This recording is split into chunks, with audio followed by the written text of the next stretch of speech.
Hello, everyone. I'm Carmen Pugliafito, and welcome to Retina Synthesis. Today, we're pleased to have back Dr. Michael Singer of San Antonio, Texas. Michael, welcome back to Retina Synthesis. Carmen, thanks for having me. So today, we're going to talk about the use of non-steroidal anti-inflammatory agents in the treatment of acute central serous chorioretinopathy. And you've done some very interesting work looking at the efficacy of these agents. Can you tell me the biologic rationale for thinking that NSAIDs will work for central serous? Sure. So one of the reasons I initially started looking at this was about 10 years ago. I started looking at the fact that I was able to use non-steroidals to post-op CME. We've known them. There were studies that talked about in certain patients with AMD and DME, it might potentially work. And the story is it has a different mechanism than corticosteroids, because there is some feeling that steroids are somehow implicated in the development of central serous chorioretinopathy. I thought, why don't we try a non-steroidal and see if it has a value? And the reason it potentially would work, it blocks both the COX-1 and COX-2 cycles, depending on the type of non-steroidal you use. So tell us about the types of non-steroidals that are out there. So there are COX-1 and COX-2 inhibitors.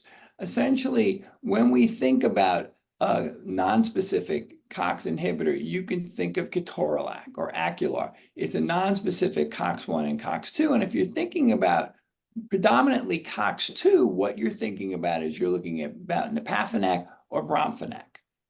Are these agents available? Yes, they are available. The interesting thing is they're available, but the humorous thing of Bromfenac is that the lower concentration is the branded drug and the higher concentration is the generic. And the branded drug literally has been changed over time to go from back of the eye to front of the eye. And as a result, the applications are once a day. So branded drug costs a lot of money, hundreds of dollars, while non-branded drug is like considered a generic and you can easily get it under $100.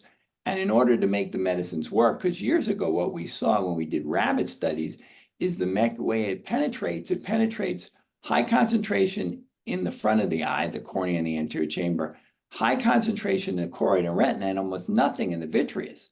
So what we realized is the way it gets to the retina is basically going across the sclera. And obviously, being that that's a significant barrier, you have to increase the concentration. One way to increase the concentration is increase the number of times you administer it, which is why 4 times a day has potential value, while once or twice a day doesn't do as well. So tell us about the data that suggests that this approach works.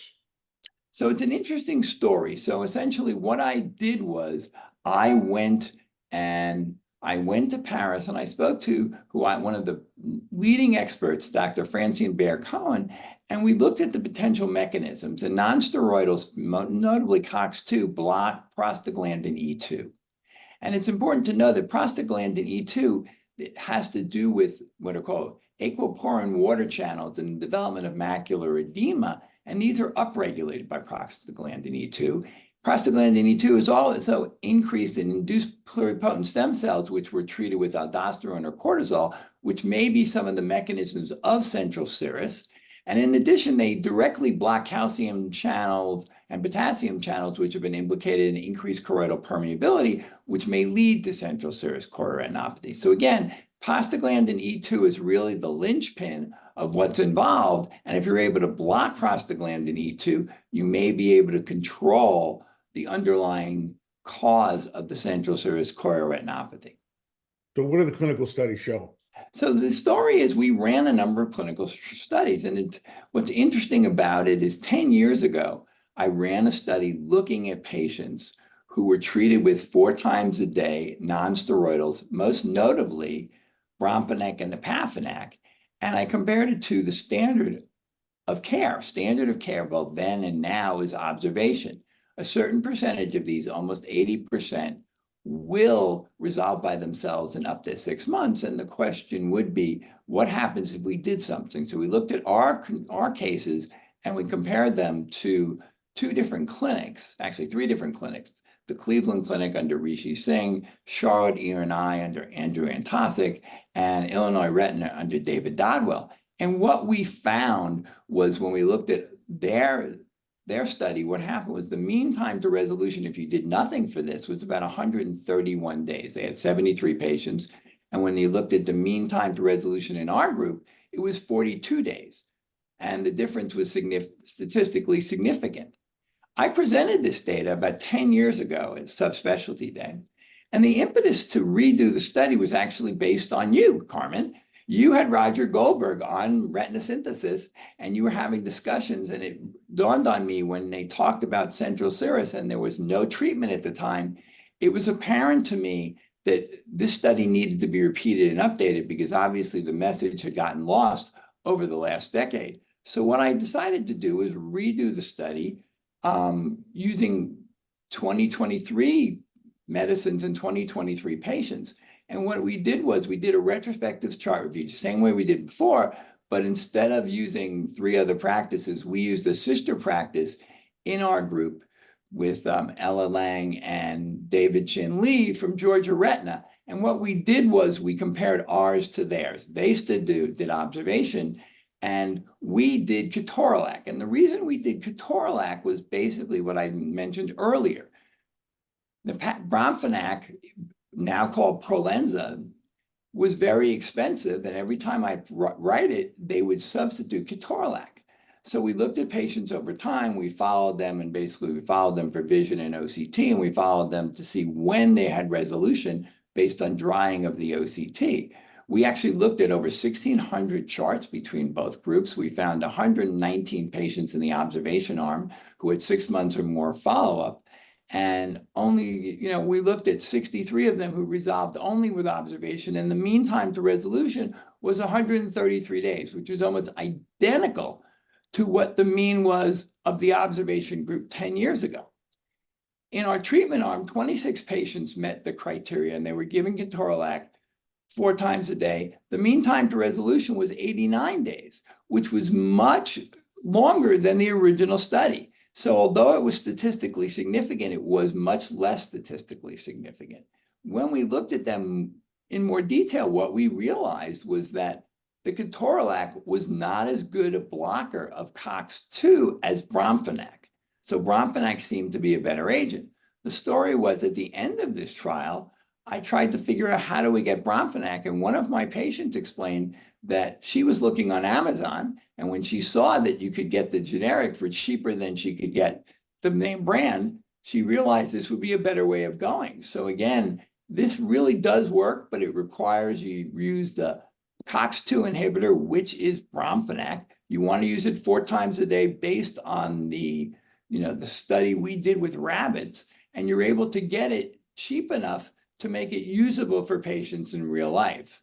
So as a result, what we learned is that the original study and the 2023 study, the observation group pretty much had the same amount of time when we look at going forward. It's about, it's about 3 to 4, it's 4 months. And meanwhile, we can decrease that by 50% by using 2nd generation non-steroidals. Now, you may think, what is, it's about 6 weeks difference or 6 to 8 weeks. That's not a lot of time.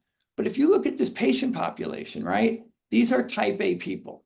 The mantra of these people, and I'm one of them, so I can tell you that, it's time is money. So for these people, type A, 2 months is a very long time in their world.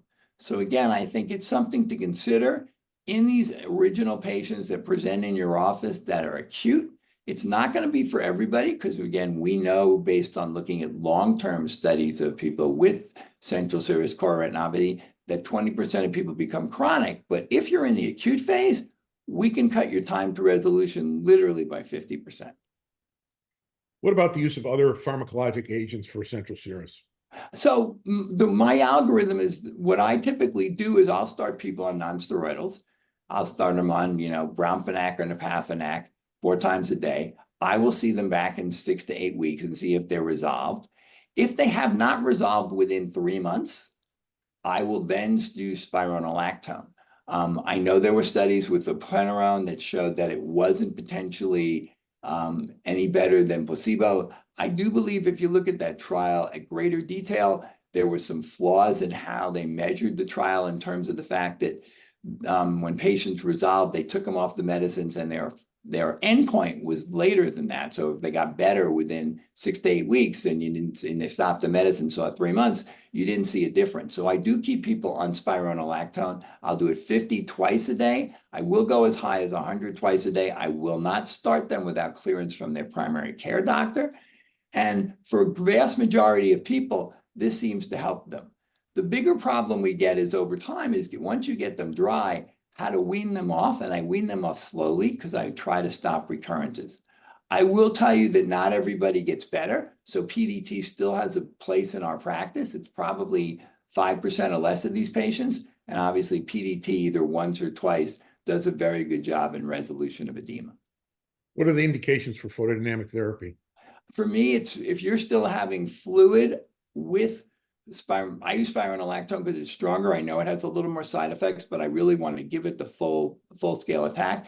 If you're still having fluid and no change in 3 months, then I'll do it. If you're starting to, when I've noticed for the aldosterone blockers is you're not going to dry you up instantaneously. It's going to chip down. So you're going to see them at monthly or every 1 to 2 month intervals. You start seeing getting lower and lower and lower. If you see no movement, and there are a certain percentage of there's no movement, that's who I do PDT on. Is there any role for thermal laser anymore? Yeah, depends on where the leak is. In the old days, just like you, I used to do thermal laser. If it's outside the center of the fovea, in the macular region, I think it definitely has a spot. Obviously, you want to use a large spot size and a long duration because you're really not trying to burn it. You're trying to stimulate the underlying retinopigment epithelial cells to kind of migrate and stop it. I think there is a value to that, but obviously a lot of these things seem to be relatively close to the center of the fovea. One of the concerns, as you and I both know, is thermal laser is wonderful, but over years and years and years, you can have creep.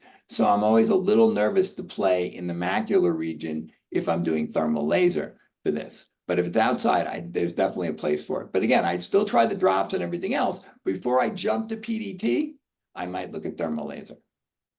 So do you think there's any chance that there'll be a randomized trial looking at nonsteroidals for central serous? I tried. I think the problem is that what you'd have to figure out is they have to make an economic case to do it. We've approached DRCR in the past. The concern is that from a public health standpoint, people believe 2 months of improvement may not make a big difference. I still maintain that these type A people, it means a lot to them.